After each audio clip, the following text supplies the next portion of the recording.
চালু থাকা কোনো সামাজিক কল্যাণকর কর্মসূচি বন্ধ এই সরকার করছে না। এটুকু বলেছেন যে 1 জুন থেকে অনেকগুলো বিষয় আমরা কিন্তু চালু করে দেব। নমস্কার বন্ধুরা, এই মুহূর্তে রয়েছে রাজ্যের সমস্ত কৃষকদের জন্য বিরাট বড় সুখবর।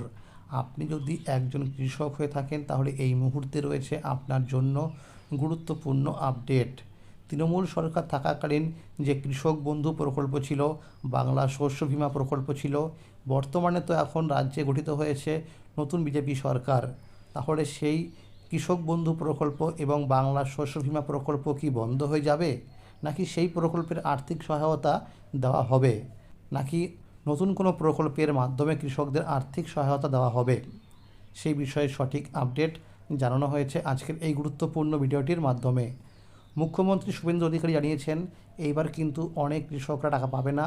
কারা কারা পাবে, কারা কারা পাবে না, টাকা পেতে হলে কি করতে হবে, সেই বিষয়ে কিন্তু সঠিক আপডেট জানানো হয়েছে। এইবার কিন্তু কৃষকদের সম্পূর্ণ নতুন পদ্ধতিতে টাকা দেওয়া হবে। তো কোন নিয়ম চালু করা হয়েছে সেই বিষয়ে কিন্তু আপডেট জানানো হয়েছে। তাহলে বন্ধুরা, সময় নষ্ট না করে এবার দেখে নেওয়া যাক কী বলা হয়েছে আজকের এই রিপোর্টে। এইবার অনেক কৃষকদের নাম বাদ দেওয়া হলো। টাকা পেতে হলে এই কাজগুলো অবশ্যই করতে হবে। শুভেন্দু অধিকারী মুখ্যমন্ত্রী হওয়ার পর থেকেই একের পর এক কর্মসূচি চালু করে যাচ্ছেন। তৃণমূল সরকারের সময় চালু হওয়া কৃষক বন্ধু প্রকল্প অনেক কৃষকের কাছে ভরসার জায়গা ছিল। এই প্রকল্পের মাধ্যমে জমির পরিমাণ অনুযায়ী কৃষকেরা বছরে 4,000 টাকা থেকে 10,000 টাকা পর্যন্ত আর্থিক সহায়তা পেতেন। পাশাপাশি বাংলা শস্য বীমা প্রকল্পের সুবিধাও কৃষকরা পেতেন।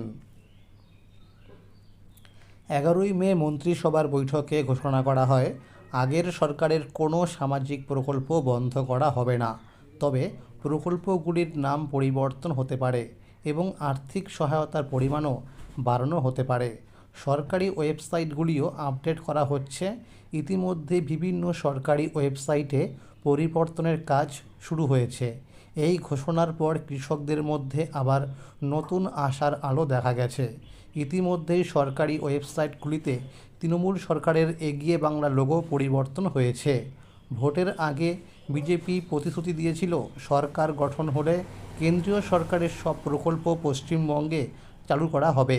সেই অনুযায়ী প্রধানমন্ত্রী জন আরোগ্য যোজনা, প্রধানমন্ত্রী ফসল বীমা যোজনা, পিএম শ্রী যোজনা, বিশ্বকর্মা যোজনা, বেটি বাঁচাও বেটি পড়াও এবং উজ্জ্বলা যোজনার মতো একাধিক কেন্দ্রীয় প্রকল্প চালুর কাজ শুরু হয়েছে। 13ই মে বুধবার নবান্নের রিভিউ বৈঠকে ঘোষণা করা হয় আগামী 7 দিনের মধ্যেই কেন্দ্রীয় সমস্ত প্রকল্পগুলির কাজ রাজ্যে শুরু হবে। সেই অনুযায়ী বিভিন্ন সরকারি অফিসে কাজ শুরু হয়ে গেছে।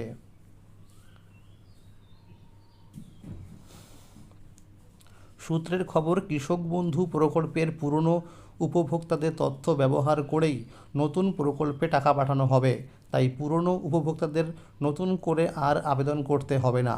পাশাপাশি নতুন উপভোক্তাদের জন্য অনলাইন ও অফলাইন দুইভাবেই আবেদন করার সুযোগ থাকবে। খুব শীঘ্রই সরকারি ওয়েবসাইটে অনলাইন আবেদনের অপশান যুক্ত করা হবে বলে জানা গেছে। মুখ্যমন্ত্রী জানিয়েছেন এসআইআরে যাদের নাম বাদ গেছে, অর্থাৎ যারা ভারতীয় নাগরিক নন, তারা সরকারি কোনো প্রকল্পে সুবিধা পাবেন না। যাদের নাম বাদ দেওয়া হয়েছে অথচ আগে সরকারি প্রকল্পে টাকা পেতেন, তাদের ভেরিফিকেশনের কাজ ইতিমধ্যে শুরু হয়ে গেছে। নারী ও শিশু কল্যাণ দপ্তরের মন্ত্রী অগ্নিমিত্রা পাল জানিয়েছেন এসআইআর তালিকা নিয়ে বিশ্লেষণের অর্থাৎ অ্যানালাইসিস চলছে। তবে যাদের নাম ট্রাইব্যুনালে রয়েছে এবং যারা সিএএর জন্য আবেদন করেছেন তারাও টাকা পাবেন। মুখ্যমন্ত্রী আরও জানিয়েছেন যেসব উপভোক্তা আগে প্রকল্পের সুবিধা পেতেন কিন্তু এখন মারা গেছেন, তাদের অ্যাকাউন্টে আর টাকা পাঠানো হবে না। শুধুমাত্র সক্রিয় ও যোগ্য উপভোক্তারাই সরকারি সুবিধা পাবেন, অর্থাৎ যাদের নতুন ভোটার তালিকায় নাম রয়েছে তাদের টাকা পেতে কোনো সমস্যা হবে না। এদিকে সূত্র মারফত জানা গেছে কৃষক বন্ধু প্রকল্পের আর্থিক সহায়তার পরিমাণ বাড়তে পারে। যদিও এখনও পর্যন্ত এই বিষয়ে কোনো সরকারি বিজ্ঞপ্তি প্রকাশ করা হয়নি, তবে এবার সমস্ত প্রকল্পের টাকা ডিবিটির মাধ্যমে সরাসরি ব্যাংক অ্যাকাউন্টে পাঠানো হবে বলে জানিয়েছেন মুখ্যমন্ত্রী শুভেন্দু অধিকারী। তাই প্রত্যেক উপভোক্তাকে খুব শীঘ্রই ব্যাংক অ্যাকাউন্টের সঙ্গে ডিবিটি লিঙ্ক করার জন্য অনুরোধ করা হচ্ছে। অনেক উপভোক্তার একাধিক ব্যাংক অ্যাকাউন্ট রয়েছে, তারা বিভিন্ন প্রকল্পে টাকা আলাদা আলাদা অ্যাকাউন্টে পেয়ে থাকেন। তাদের জন্য সুখবর হলো, যেই ব্যাংক অ্যাকাউন্টের সঙ্গে ডিবিটি অর্থাৎ ডাইরেক্ট বেনিফিট ট্রান্সফার লিঙ্ক করা থাকবে সেই অ্যাকাউন্টে টাকা ঢুকবে। আর এই ডিবিটি লিঙ্ক যে কোনো একটি ব্যাংক অ্যাকাউন্টের সঙ্গেই করা যাবে। ডিবিটি লিঙ্ক করার জন্য www.npci.org.in এই ওয়েবসাইট থেকে করতে হবে। মুখ্যমন্ত্রীর ঘোষণা অনুযায়ী আগামী 1 জুন থেকেই সরকারি বিভিন্ন প্রকল্পে টাকা দেওয়া শুরু হতে পারে। সূত্র মারফত খবর, ওই সময় থেকেই কৃষক বন্ধু প্রকল্পের প্রথম কিস্তি অর্থাৎ খরিফ মরশুম টাকা দেওয়া হতে পারে।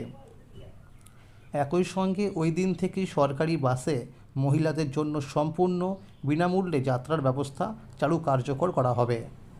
এছাড়াও গতকাল মুখ্যমন্ত্রী ঘোষণা করেছেন, বিধবা ভাতা এবং প্রতিবন্ধী ভাতা এবং বার্ধক্য ভাতা প্রকল্পের টাকা 1,000 টাকা থেকে বাড়িয়ে 2,000 টাকা করা হলো। ফলে নতুন সরকারের এই ঘোষণাগুলির পর সাধারণ মানুষ ও কৃষকদের মধ্যে নতুন আশার পরিবেশ তৈরি হয়েছে। পশ্চিমবঙ্গে সরকার পরিবর্তনের পর আলু চাষিদের জন্য বড় সিদ্ধান্ত নিল নতুন বিজেপি সরকার। রাজ্যের আলু উৎপাদনকারী অঞ্চল হিসাবে পরিচিত পূর্ব বর্ধমান ও হুগলিতে বিপুল সমর্থন পাওয়ার পরেই আলু রপ্তানিতে নীতিতে বড় পরিবর্তনের ঘোষণা করা হয়েছে। বুধবার নবান্নে সাংবাদিক বৈঠক করে মুখ্যমন্ত্রী শুভেন্দু অধিকারী জানান, আগের সরকারের সময় আলু রপ্তানির ওপর যে সমস্ত বিধি নিষেধ ছিল সেগুলো তুলে নেওয়ার সিদ্ধান্ত নেওয়া হয়েছে। মুখ্য সচিব মনোজ আগরওয়ালকে পাশে নিয়ে তিনি বলেন, আলু চাষি ও আলু ব্যবসায়ীদের আর কোনো ধরনের হয়রানির মধ্যে পড়তে হবে না। তৃণমূল সরকারের আমলে রাজ্য থেকে ভিন রাজ্যে আলু পাঠানোর ক্ষেত্রে নানা নিষেধাজ্ঞা জারি ছিল। সীমান্ত এলাকায় পুলিশ ও অন্যান্য সরকারি দপ্তরের পক্ষ থেকে কড়া তল্লাশিও চালানো হতো। তবে নতুন সরকার সেই সমস্ত নিয়ম প্রত্যাহার করে নেওয়ার সিদ্ধান্ত নিয়েছেন। মুখ্যমন্ত্রী স্পষ্ট জানিয়ে দিয়েছেন, এখন থেকে আলু রপ্তানির ক্ষেত্রে পুলিশ বা অন্য কোনো সরকারি সংস্থা কোনো বাধা দেবে না। শুধু আলু নয়, অন্যান্য কৃষিজ পণ্য ভিন রাজ্যে পাঠানোর ক্ষেত্রেও একই নীতি অনুসরণ করা হবে বলে জানিয়েছে রাজ্য সরকার। চলুন বন্ধুরা, এবার দেখে নিই যে রাজ্যে পিএম কিষাণ প্রকল্পের টাকা কবে থেকে দেওয়া হবে এবং এই টাকার পরিমাণ কি বাড়ানো হতে পারে কি না। অন্যদিকে প্রধানমন্ত্রী কৃষক সম্মান নিধি অর্থাৎ পিএম কিষাণ প্রকল্পে টাকার পরিমাণ বাড়তে পারে বলেও নতুন করে আলোচনা শুরু হয়েছে। পশ্চিমবঙ্গ বিধানসভা নির্বাচনের দ্বিতীয় দফার আগে মেদিনীপুরের এক জনসভা থেকে প্রধানমন্ত্রী নরেন্দ্র মোদী ঘোষণা করেছিলেন, বাংলায় বিজেপি সরকার গঠিত হলে কৃষকদের জন্য কেন্দ্রীয় সহায়তার পরিমাণ 6,000 টাকা থেকে বাড়িয়ে 9,000 টাকা করা হতে পারে। বর্তমানে প্রধানমন্ত্রী কৃষক সম্মান নিধি যোজনার আওতায় কৃষকেরা বছরে 6,000 টাকা পান, যা 3টি সমান কিস্তিতে সরাসরি কৃষকদের ব্যাংক অ্যাকাউন্টে ডিবিটির মাধ্যমে পাঠানো হয়। প্রধানমন্ত্রী সেই সভায় ডবল ইঞ্জিন সরকারের কথা উল্লেখ করে বলেন, কেন্দ্র ও রাজ্য একসঙ্গে কাজ করলে কৃষকেরা আরও বেশি সুবিধা পাবেন এবং মধ্যস্বত্বভোগীদের দূরত্ব অনেকটাই কমবে। পাশাপাশি কৃষকদের ফসলের ন্যায্য দাম নিশ্চিত করার দিকেও জোর দেওয়া হবে বলে দাবি করা হয়েছে। সূত্রের খবর, কৃষক বন্ধু এবং পিএম কিষাণ এবং বাংলা শস্য বীমা প্রকল্পের আর্থিক সহায়তা কৃষকেরা পাবে। এখন সবচেয়ে বেশি আলোচনা হচ্ছে মহারাষ্ট্র মডেল নিয়ে। মহারাষ্ট্রে কেন্দ্রের 6,000 টাকার পাশাপাশি রাজ্য সরকারের তরফে নমঃশেতকরী মহাসম্মান নিধি যোজনার মাধ্যমে আরও 6,000 টাকা দেওয়া হয়। ফলে সেখানকার কৃষকেরা বছরে মোট 12,000 টাকা করে পান। রাজনৈতিক মহলের একাংশের মতে পশ্চিমবঙ্গ ভবিষ্যতে একই ধরনের ব্যবস্থা চালু হতে পারে, যদিও এই বিষয়ে এখনও পর্যন্ত কোনো সরকারি ঘোষণা করা হয়নি। এদিকে প্রধানমন্ত্রী কৃষক সম্মান নিধি অর্থাৎ পিএম কিষাণ প্রকল্পের পরবর্তী কিস্তি অর্থাৎ 23তম কিস্তি নিয়েও কৃষকদের মধ্যে আগ্রহ বাড়ছে। 22তম কিস্তির টাকা দেওয়া হয়েছিল 2026 সালের মার্চ মাসে। সেই হিসাবে মনে করা হচ্ছে 23তম কিস্তির টাকা জুন মাসের শেষ অথবা জুলাই মাসের শুরুতে কৃষকদের ব্যাংক অ্যাকাউন্টে জমা হতে পারে। তবে সরকার ইতিমধ্যেই জানিয়ে দিয়েছে যেসব কৃষক ফার্মার রেজিস্ট্রি আপডেট করেননি অর্থাৎ সম্পূর্ণ করেননি অথবা যাদের কেওয়াইসি সক্রিয় নেই তাদের কিস্তির টাকা আটকে যেতে পারে। এছাড়া ব্যাংক অ্যাকাউন্টের সঙ্গে আধার লিঙ্ক করা থাকে না, তাহলেও সমস্যায় পড়তে হতে পারে সেই কৃষককে। নিয়ম অনুযায়ী একটি পরিবার থেকে শুধুমাত্র একজন সদস্যই এই পিএম কিষাণ প্রকল্পে টাকা পাবেন। তাই আবেদনকারীদের সমস্ত তথ্য সঠিকভাবে আপডেট রাখা অত্যন্ত জরুরি। উপভোক্তা চাইলে বাড়িতে বসে নিজেদের স্ট্যাটাস চেক করতে পারবেন। এর জন্য অফিসিয়াল ওয়েবসাইটে গিয়ে ফার্মার্স কর্নার অপশানে থেকে বেনিফিশিয়ারি স্ট্যাটাস অপশানে ক্লিক করতে হবে। এরপর রেজিস্ট্রেশন নম্বর অথবা মোবাইল নম্বর দিয়ে তথ্য দেখা যাবে। কৃষকদের মধ্যে এখন একটাই আশা, নতুন সরকার পুরনো প্রকল্পগুলি চালু রাখার পাশাপাশি আরও বেশি আর্থিক সহায়তা দেবে। এখন সরকারি বিজ্ঞপ্তির অপেক্ষায় রয়েছেন রাজ্যের লক্ষ লক্ষ কৃষক। খরিফ মরশুমের আগে 14টি ফসলের ন্যূনতম সহায়ক মূল্য বাড়িয়ে দিল কেন্দ্র। কৃষকদের শক্তিশালী আয় সহায়তা প্রদানের লক্ষ্যে কেন্দ্রীয় সরকার বড় সিদ্ধান্ত নিল। 2026 থেকে 27 এই খরিফ মরশুমের জন্য 14টি খরিফ ফসলের ন্যূনতম সহায়ক মূল্য এমএসপি বৃদ্ধির অনুমোদন দিয়েছে কেন্দ্রীয় মন্ত্রিসভা। কৃষি ব্যয় ও মূল্য কমিশন সিএসিপি এর সুপারিশ ভিত্তিতে এই নতুন এমএসপি নির্ধারণ করা হয়েছে। কেন্দ্রীয় সরকারের লক্ষ্য কৃষকরা যাতে তাদের উৎপাদিত ফসলের ন্যায্য মূল্য পান এবং চাষের খরচের তুলনায় আরও ভালো আয় করতে পারেন। সেই কারণেই 2026 থেকে 27 এই অর্থবর্ষের বিপণন মরশুমের জন্য খরিফ ফসলের এমএসপি বৃদ্ধি করা হয়েছে। এর মধ্যে সবচেয়ে গুরুত্বপূর্ণ ঘোষণা করা হয়েছে ধানের এমএসপি নিয়ে। কেন্দ্রীয় সরকারের 2026 থেকে 27 খরিফ বিপণন মরশুমের জন্য ধানের ন্যূনতম সহায়ক মূল্য কুইন্টাল প্রতি 72 টাকা বৃদ্ধি করা হয়েছে। ফলে সাধারণ ধানের এমএসপি বেড়ে হয়েছে কুইন্টাল প্রতি 2441 টাকা এবং এ গ্রেড ধানের এমএসপি হয়েছে কুইন্টাল প্রতি 2461 টাকা। এবারের এমএসপি বৃদ্ধি তালিকায় সবচেয়ে বেশি বৃদ্ধি করা হয়েছে সূর্যমুখী বীজের ক্ষেত্রে। সূর্যমুখী বীজের এমএসপি কুইন্টাল প্রতি 622 টাকা বাড়ানো হয়েছে। এরপরই রয়েছে তুলো, যেখানে এমএসপি বৃদ্ধি করা হয়েছে কুইন্টাল প্রতি 557 টাকা করে। এছাড়া নাইজার বীজের এমএসপি 515 টাকা এবং তিলের এমএসপি 500 টাকা পর্যন্ত বাড়ানো হয়েছে। কেন্দ্রীয় সরকারি হিসাব অনুযায়ী এই সিদ্ধান্তের ফলে কৃষকদের প্রায় 2.60 লক্ষ কোটি টাকা প্রদান করা হবে বলে আশা করা হচ্ছে। একই সঙ্গে বছরে প্রায় 824.41 লক্ষ মেট্রিক টন ফসল সংগ্রহ করা হতে পারে বলেও অনুমান করা হয়েছে।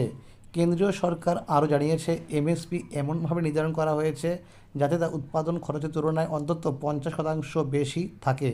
কৃষকদের আয় বৃদ্ধি এবং আর্থিক সুরক্ষা নিশ্চিত করার লক্ষ্যে 2019 সালে যে নীতি চালু করা হয়েছিল, এবারও সেই নীতি ধারাবাহিকতা বজায় রাখা হয়েছে। জানা গিয়েছে, প্রধানমন্ত্রী নরেন্দ্র মোদীর সভাপতিত্বে অনুষ্ঠিত অর্থনৈতিক বিষয় সংক্রান্ত মন্ত্রিসভা কমিটির সিসিইএ বৈঠকে এই গুরুত্বপূর্ণ সিদ্ধান্ত নেওয়া হয়েছে।